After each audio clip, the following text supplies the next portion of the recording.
Oh, les lunettes, votre agence de vue est désormais ouverte à Weiho, tout juste en face du collège d'enseignement général.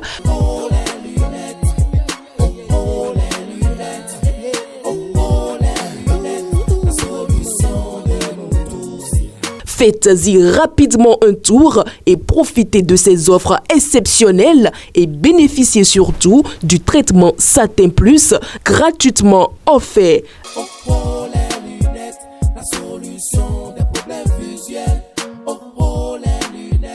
Ah, oh, les lunettes, votre vision, notre priorité.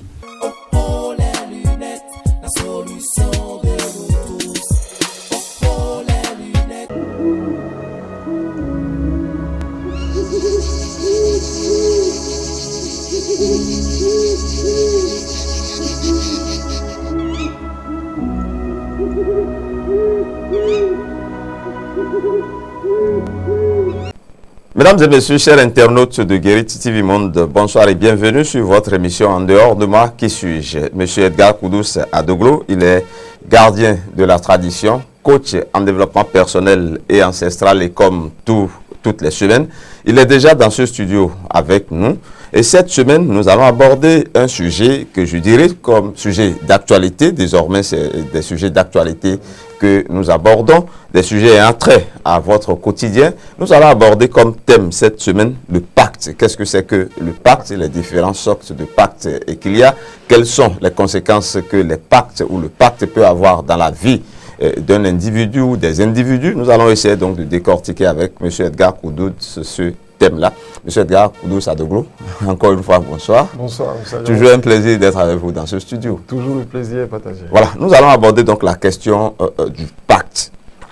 Et avant de vous laisser nous développer ce que c'est que le pacte, généralement on entend dans le quotidien des gens scellent des pactes, que des gens pacte de sang, pacte de ceci, pacte de cela, et que cela impacte leur vie. Nous allons donc au cours de cette émission essayer de comprendre ce phénomène-là.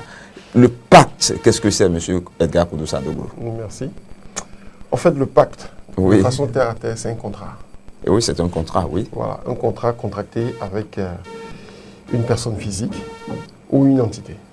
Une personne physique ou une entité. Une entité. Donc il faut deux pour minimum deux. Voilà, minimum deux. Minimum deux pour qu'on parle de pacte. Ça peut être entre individus, voilà, mais ça peut aussi être entre individus et une entité. Ou entre entités, ou bien.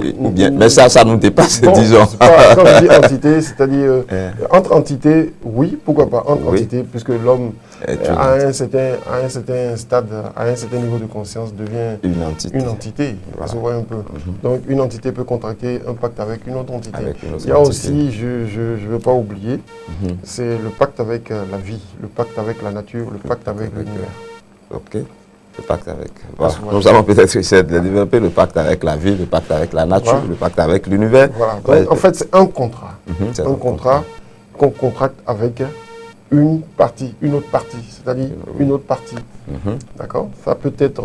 Il y a beaucoup de... Voilà. Quels sont justement les différents types de pactes qui existent? Bon, il y a le pacte de sang.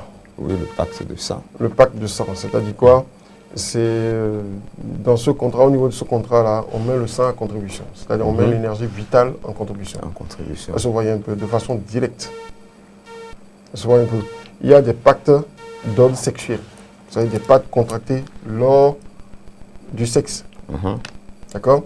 Il y a des pactes de contrat, c'est-à-dire pactes d'affaires. D'accord? Et pacte de mariage, c'est-à-dire qui inclut les émotions. Je vois un peu.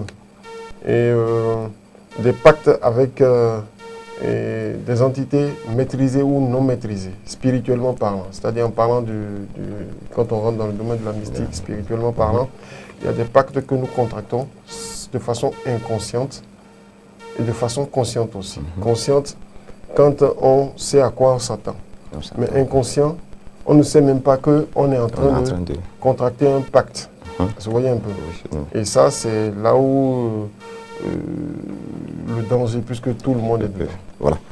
Les différents types de pactes, vous en avez cité beaucoup, mais nous allons essayer de développer quelques-uns. Quand vous parlez du pacte de sang, de façon concrète, et comment est-ce que cela se fait?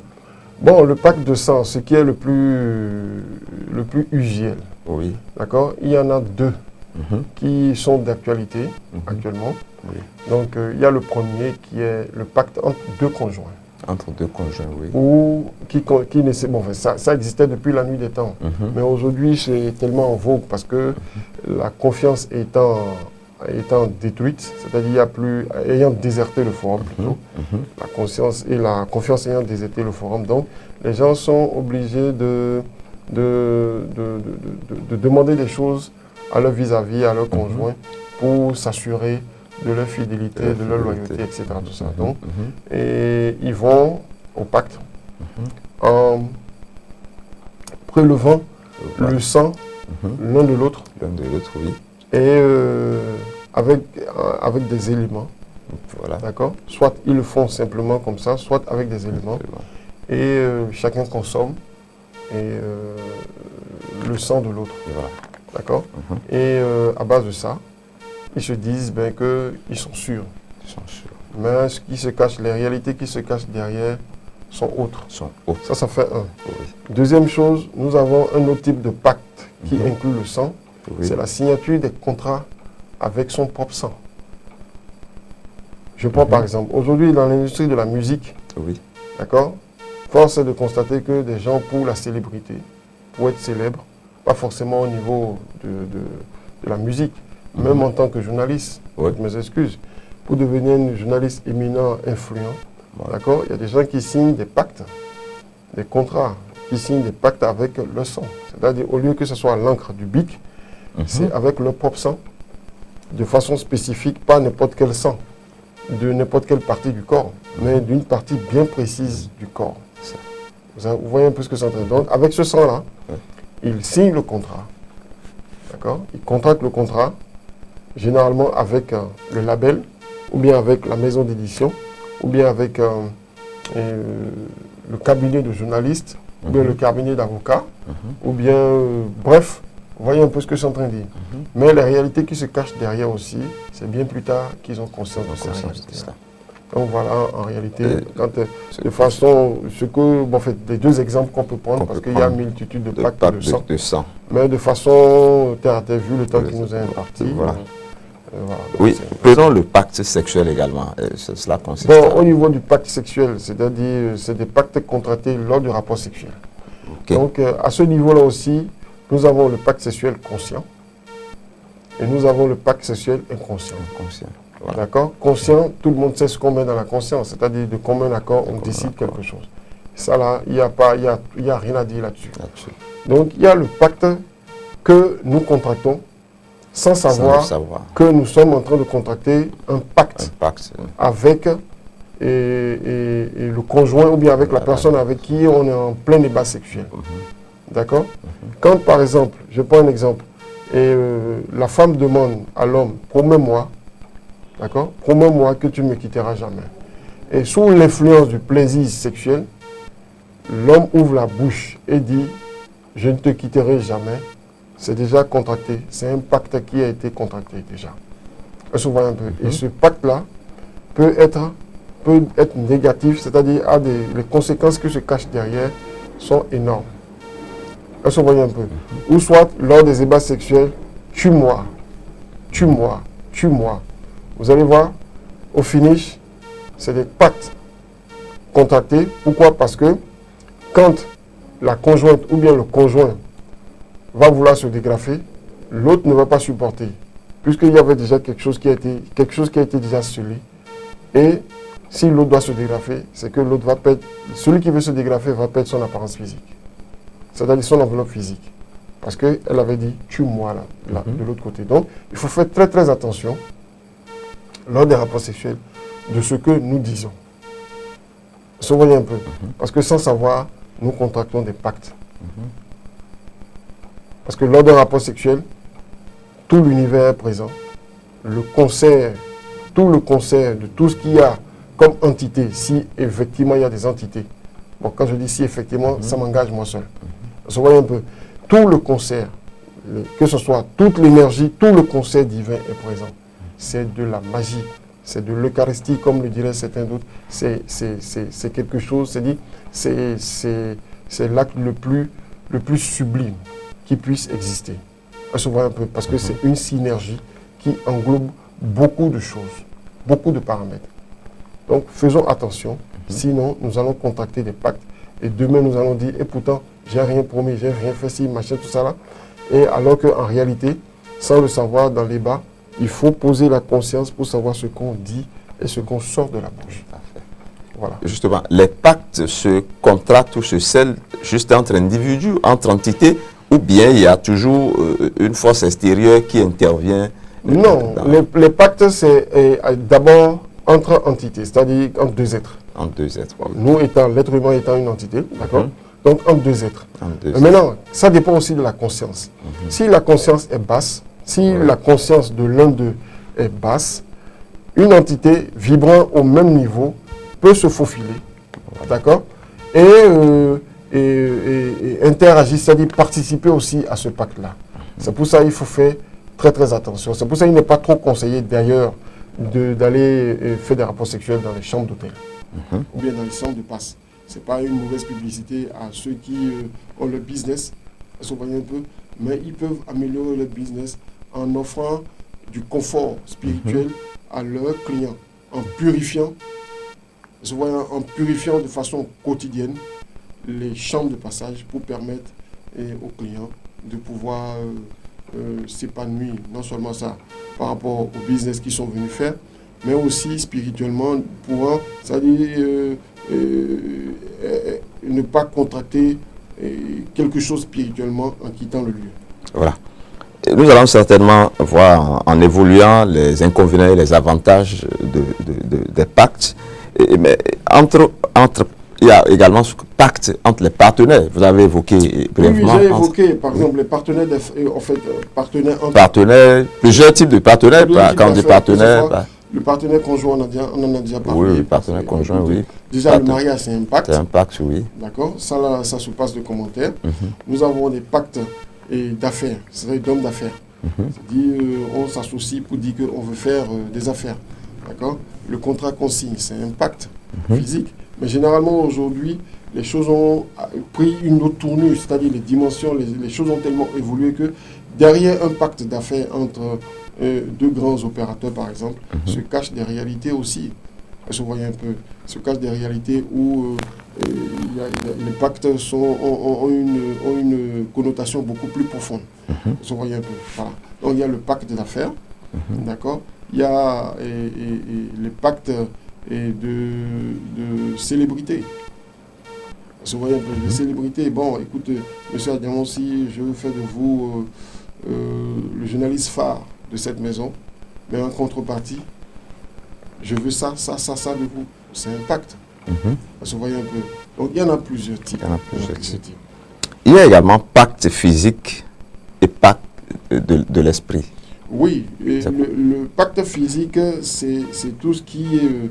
c'est la parole que je dis, d'accord. Le pacte spirituel, c'est le scellé. Vous voyez un peu. Rappelez-vous que... qu'est-ce que le Maître Jésus a dit? Il a dit, ce que vous attachez sur terre sera attaché où? En haut. Mais en haut, c'est où? En réalité, qu'est-ce qu'il voulait dire? Tout ce que vous décidez avec conscience ou non de faire ici et maintenant, c'est-à-dire l'invisible donne son aval. Ça veut dire que quoi? Si vous le faites en mal, l'aval est là. Si vous le faites en bien, l'aval aussi est là. D'accord? Voilà ce que ça veut dire. Donc, quand je prends par exemple un contrat de mariage, deux personnes qui veulent se marier, les mariés, déjà se marier sans coaching, sans connaissance, c'est comme mettre la main dans le feu. Vous voyez un peu. Parce que le mariage englobe beaucoup de choses. La partie physique comme la partie spirituelle. Donc si Dès qu'on veut se marier, les gens pensent que c'est les deux corps seulement qui rentrent en contact. Mais non, il y a au-delà des deux corps, il y a beaucoup d'autres paramètres. Il y a le panthéon, en fait, le patrimoine énergétique ancestral, individuel, et tous les corollaires qui rentrent en truc là. Donc, quand on se met ensemble et que ces énergies-là commencent à s'exprimer, on vit d'autres réalités dans le mariage et on commence à faire quoi? On commence à voir que en réalité le mariage c'est pesant, c'est ceci, c'est trop contraignant et ça bloque ci, ça restreint, machin, etc. Tout ça là. Et on fait quoi? On veut enlever le pied de dedans. Mais on ne peut pas enlever le pied dedans comme ça. Parce que et pendant qu'on était en train de signer l'acte de mariage, dans le monde divin, le scellé aussi a été posé. Donc pour pouvoir se libérer physiquement, il faut d'abord aller casser le scellé au niveau spirituellement parlant, avant de dire qu'on est libre ou bien avant de dire qu'on est en train de divorcer. Vous voyez un peu. Donc voilà un exemple. Donc il y a le pacte physique, c'est-à-dire le document, ou bien la preuve orale de ce qu'on a signé comme pacte, mais qui est suivi, d'accord, de l'aval spirituel, de l'aval au niveau de l'invisible. Vous voyez un peu. Donc voilà. Donc, si je comprends bien, derrière un pacte physique, se cache toujours un pacte son alter ego spirituel. Voilà. Il y a également pacte inconscient et pacte conscient, vous l'avez évoqué brièvement tantôt. Le pacte conscient, c'est ce dont j'ai conscience. Oui. Vous voyez un peu, je suis conscient que je suis en toute, c'est-à-dire avec toutes mes facultés, je suis conscient que je suis en train de signer un pacte avec telle personne, ou bien un pacte avec telle personne. Vous voyez un peu. Voilà. Donc, il y a le pacte inconscient, où, sans le savoir, je donne un exemple par exemple, où vous voyez des personnes qui disent « je donnerai tout ». D'accord? S'il faut même que je vende mon âme au diable pour obtenir ci, je le ferai. Mais en le faisant, le diable va se présenter à votre porte un jour, puisque c'est comme si vous autorisez qu'il vienne signer un pacte avec vous. Vous autorisez l'établissement d'un contrat, d'accord, d'un contrat entre vous, et il va se présenter à votre porte. Voilà. Voilà, donc est-il bon, parce que là on ne l'a pas dit, est-il bon de faire un pacte? Est-il bon de faire un pacte? Oui, vous allez sur la toile aujourd'hui, on parle de pacte diabolique. D'accord? Tous les pactes ne sont pas mauvais. Tous les pactes ne sont pas mauvais. Ça dépend de la connotation, de la conscience avec laquelle on oriente et de ce qu'on veut, de ce qu'on cherche, du but recherché. Est-ce que vous voyez un peu? Il y a par exemple des pactes que des personnes font pour pouvoir avoir plus de confiance entre eux, oui. Et puis reposer sur par exemple un égrégore qui leur permettra d'avancer de faire truc là, positivement parlant. Par contre, il y a aussi l'autre pacte qui est négatif, c'est-à-dire qu'on considère de diabolique, qui on va le signer pour obtenir des faveurs extraordinaires. Est-ce que vous voyez un peu extraordinaire, où on veut prendre un raccourci rapide, d'accord, tout en défiant, tout en n'étant pas en harmonie avec les lois et les principes de la vie. Est-ce que vous voyez un peu? Donc ce genre de pacte-là, c'est contacté souvent par rapport à des entités, d'accord, qui nous envient, des entités auxquelles nous sommes supérieurs. Est-ce que vous voyez un peu? Donc nous allons vers ces entités-là et qui nous exigent des choses, d'accord, dont elles ont besoin de nous, par exemple nos énergies, notre énergie, ou bien par exemple notre joie de vivre, ou bien notre sociabilité, ou bien ils ont besoin par exemple d'intervenir, c'est-à-dire de prendre possession de notre corps à des moments donnés, d'accord, et on accepte de leur céder ça. Ça, voilà, vous voyez un peu, donc c'est ça. Il y a parfois des jeunes, je dirais des jeunes couples qui vont vers souvent le pacte. Est-ce que c'est conseillé de le faire? Non, moi je ne conseille personne d'aller contracter un pacte. Et parce que pour pouvoir contracter un pacte, il faut avoir une certaine forme de connaissance. Un peu. Je prends des exemples aussi au niveau de la pratique, c'est-à-dire dans la recherche d'enfants, d'accord, dans la recherche d'enfants, dans la recherche d'un bien, dans la recherche d'un boulot, dans la recherche, en fait, d'une certaine émancipation au niveau en fait, personnel et au niveau de la société. les gens vont vers des entités, que ce soit à l'église, que ce soit au niveau... En fait, quel que soit le bord religieux, ils vont et ils promettent. En promettant à quelque chose, dire je veux obtenir ci, mais en contrepartie, je vais vous offrir ci, c'est déjà un contrat, c'est déjà un pacte. Et si vous n'honorez pas votre part, ça prend une autre tournée. Ça se voit un peu. Donc, il faut que les gens soient conscients et évaluent l'importance de la chose, de ce qu'ils veulent obtenir, du projet qui leur tient à cœur, avant d'aller et poser des actes pareils. Ça se voit un peu. Voilà. Et pour toujours ce qui concerne la jeunesse et les jeunes couples, il y a ces jeunes-là, parfois, qui le font pour mettre leurs parents ou ceux qui s'opposent à leur union devant le fait accompli. C'est-à-dire, le papa ne veut pas, ou bien la maman ne veut pas qu'il contracte, qu'il soit en relation avec un garçon ou un garçon avec une fille. Et pour l'imposer à leurs parents, ils vont nouer des pactes pour dire qu'ils doivent se marier forcément. Oui, là encore, il y a deux volets, c'est-à-dire il y a deux cas. Oui. Le premier cas, c'est parfois les âmes qui veulent se mettre ensemble sont des âmes, c'est-à-dire le principe de la vie autorise. C'est-à-dire que c'est des âmes sœurs. Chacun a trouvé son élément avec qui il sera en conformité. Donc, s'ils vont contracter des pactes pour imposer, d'accord, pour imposer, et qu'ils en sont bien conscients, et ils ont déjà fait toutes les fouilles possibles pour savoir qu'ils sont faits pour rester ensemble. Et qu'ils ont une parfaite connaissance de nos égos, nos convictions ne sont pas les mêmes, il va arriver, puisque déjà, vouloir se mettre ensemble, le mariage c'est un défi par rapport à la nature, parce que c'est comme si on disait à la nature, nous sommes capables de rester en harmonie de façon constante. Et la nature nous dit, on verra, d'accord?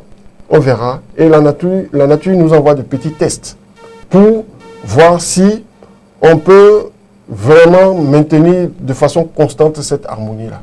Ce que beaucoup de personnes n'ont pas compris. Elles se voient un peu. Donc, si ces personnes-là vont faire des pactes, qu'ils soient conscients de ce principe-là, lié à la nature, que la nature nous teste, d'accord, par rapport aux défis que nous prenons vis-à-vis d'elle.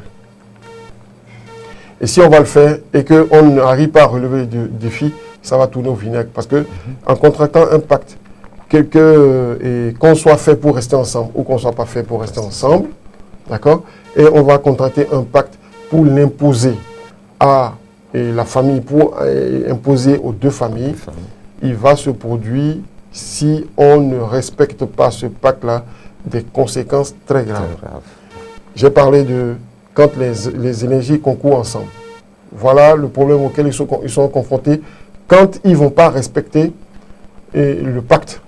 Mais si les énergies ne concourent pas et que les deux individus veulent rester forcément ensemble, ils sont exposés à plusieurs problèmes. Parce que les deux panthéons refusent de rester ensemble. Ça, c'est déjà les deux patrimoines énergétiques ancestrales refusent de rester ensemble. On se voit un peu. Il y a déjà un problème là. Et les individus ne seront jamais heureux. Au finish, ils seront obligés de se laisser. Et si un rituel de rupture de lien n'est pas fait, ça peut déboucher dans la folie. Ça peut déboucher aussi dans la perte de l'enveloppe charnelle. Ce sont les conséquences qu'on peut peut-être aborder rapidement vers la fin. Il y a certains qui pactisent avec le mal, avec des entités du mal, rien que pour faire du mal. Et parfois on dit pactisent avec le diable.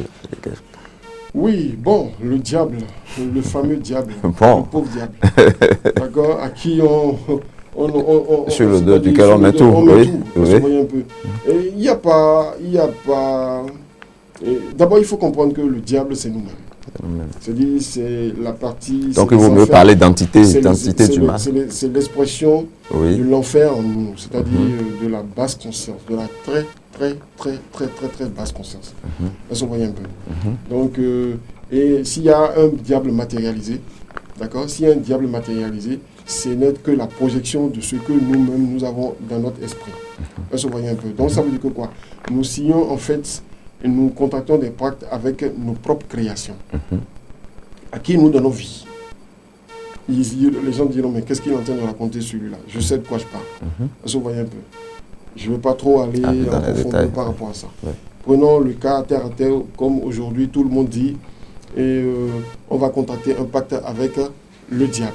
Parce que vous voyez un peu, ce n'est pas forcément le diable. On peut contracter des pactes avec des sociétés secrètes. D'accord? Des sociétés secrètes. On peut contracter des pactes avec des loges. D'accord? Des loges de sorcellerie, des loges, etc. dans différents domaines pour acquérir du pouvoir, de la richesse, etc. Tout ça. Est-ce que vous voyez un peu? Dans tous les cas, nous contractons comment on appelle, nous contractons des pactes avec des énergies de polarité basse. C'est possible. Que ces énergies de polarité basse soient appelées shaitan, diable, etc. Tout ça là, ça dépend de comment, dans quel angle chacun voit ça. Vous voyez un peu ce que c'est en train de dire. Voilà. On a vu différentes sortes de pactes. Mais quand on pactise et quand on noue le pacte, les différents types, est-ce possible de dénouer les pactes, de déceler les pactes? Oui, ça dépend du pacte. Voilà. Est-ce que vous voyez un peu? Ça dépend du pacte. Et parce qu'au niveau du dénouement du pacte, il faut de l'énergie. Vous voyez un peu? Plus que l'énergie qui a servi à nouer le pacte. Est-ce que vous voyez un peu? Souvent, quand on signe un pacte, on contracte un pacte avec des énergies invisibles de basse polarité, et il faut comprendre que ces énergies-là sont malignes.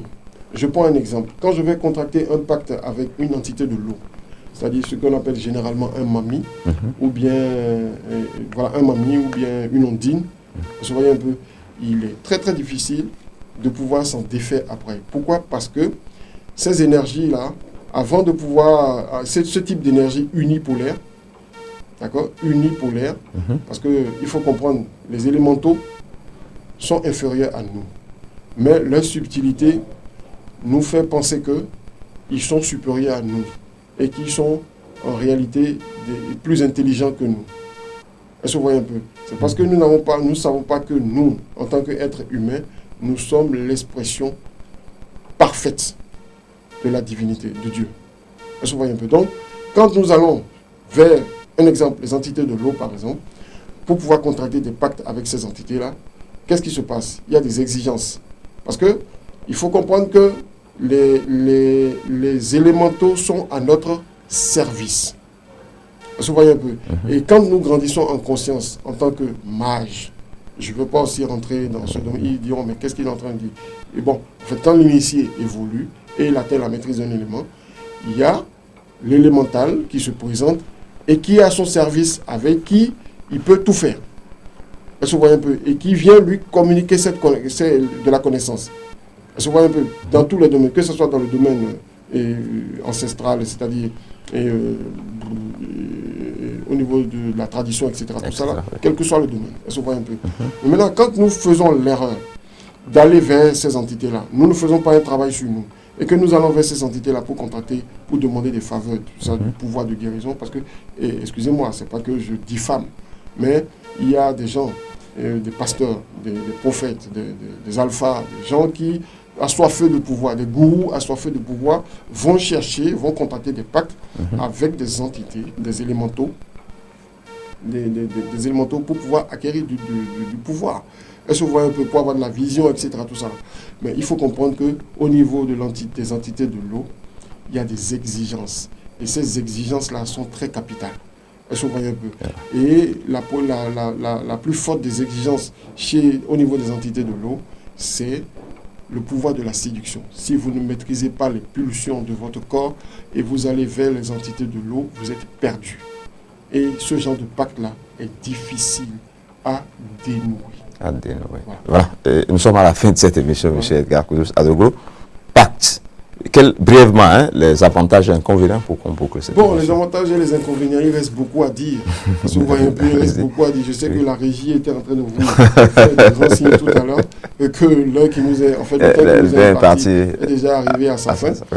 Le pacte, c'est toujours lié à la connaissance de soi.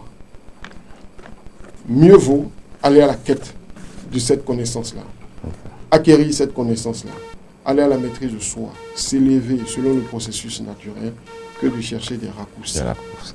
Ces raccourcis qui sont, entre autres, le pacte, d'accord, qui généralement mène l'homme qui était voué à un destin sublime à sa perte. Voilà, ainsi s'achève ce numéro de l'émission En dehors de moi. Qui suis-je?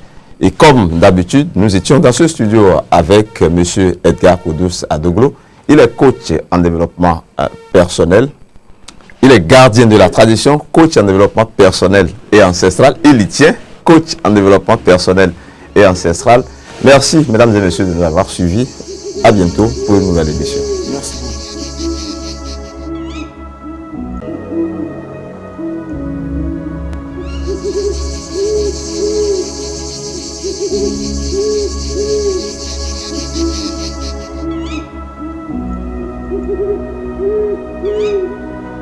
Thank you.